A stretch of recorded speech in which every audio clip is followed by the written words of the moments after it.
Good morning, ladies and gentlemen. It's September the 2nd, 7:50 a.m. Pacific time. Today's going to be a short one, just because I realized that I will have to send my kids to school today.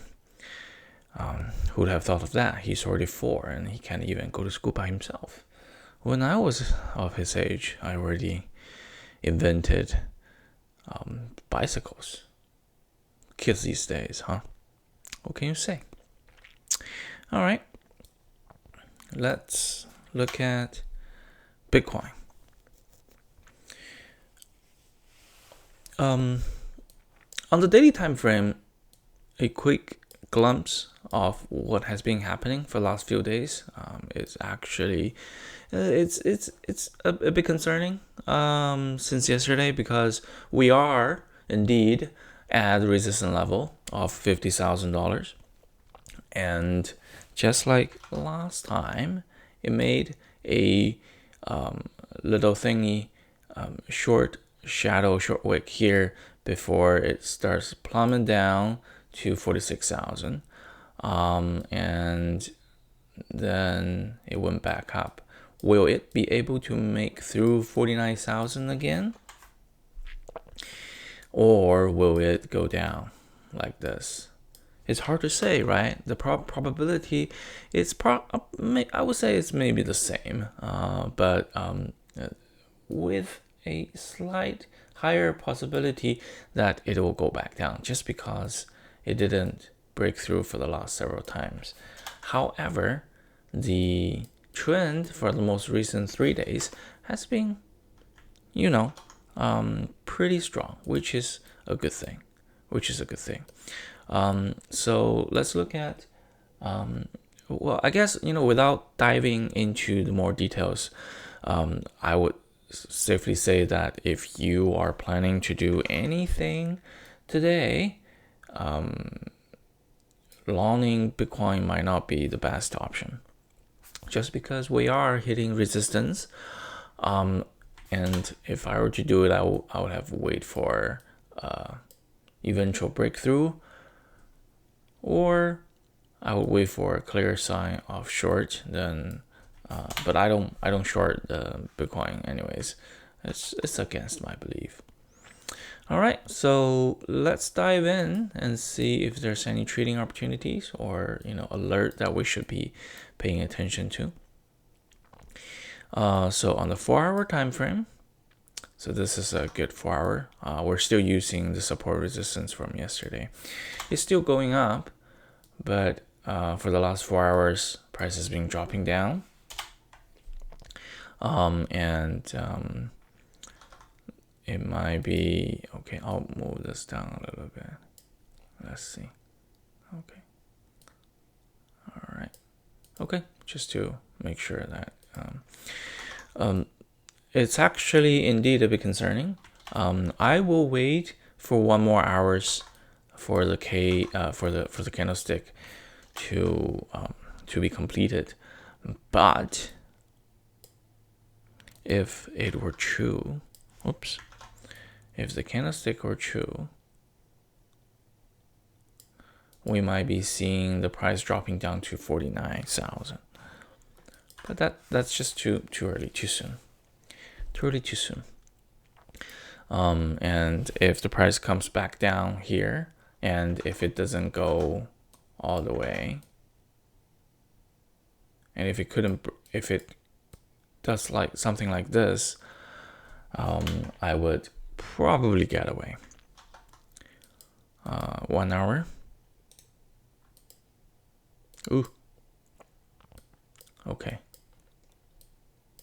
So 1 hour is a bit interesting, but I would. Okay, so right now, the 49,700 support is being tested. Let's see if it. I'll set up an alert in case if it doesn't work out. All right, and if it makes it back, then it's probably safe to say that I wouldn't. Yeah, I wouldn't say that. I'll have to wait until we see the actual trend. 15 minute. We don't do 15 second. That would be crazy. Yeah, I'll wait. I'll wait for this most recent downward trend to be completed before I'll do anything.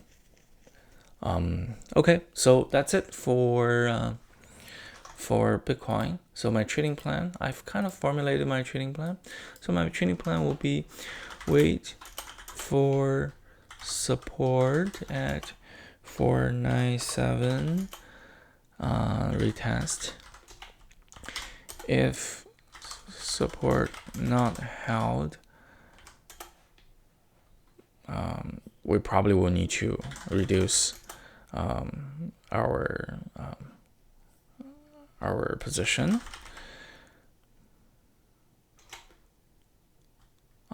Wait for clear breakout beyond 50K. So maybe not much to do today, or at least for the next few hours. But patience is always good. Patience is always good. So with Bitcoin being like this, I would say just be cautious, right? Ethereum is also doing something similar. Let's look at the daily time frame. Oops. Okay. Yeah, I think it's breaking the support right now as we speak, which is not a good sign. Let's see. ETH. ETH is doing a retest, and it looks like they're having a hard time breaking through. And then let's switch back to hourly time frame. Look at this. Okay. It might be forming a M like this, but I would wait for this support on the hourly time frame. So maybe this is a stronger support. Yeah, I'll be waiting for this to break. So 37,000. If it doesn't work, I'll run. If it holds, then that's a different story, right? So let's wait for retest of 37,000. 37,500. Well, one day, Ethereum might be $10,000. You never know, right? So that's it for BTC and ETH. And not much to see for the rest of the altcoins, just because things are not doing very, very well. Solana has been known for going different ways against what's his name, Bitcoin, but it has been hovering like this for the last few days, consolidating. But you can see there's still a pretty clear resistance at this level. It's at 118. I will wait for 118, or I'll wait for the price to drop down here again. So it's basically a range consolidation right here. I wouldn't get in right now. Look at all of these shadows on the top of the candlestick. I'm not a big fan. And also, because this is part of the SBF portfolio, SBF is probably busy pumping FTT right now. Look at this. It's at 68.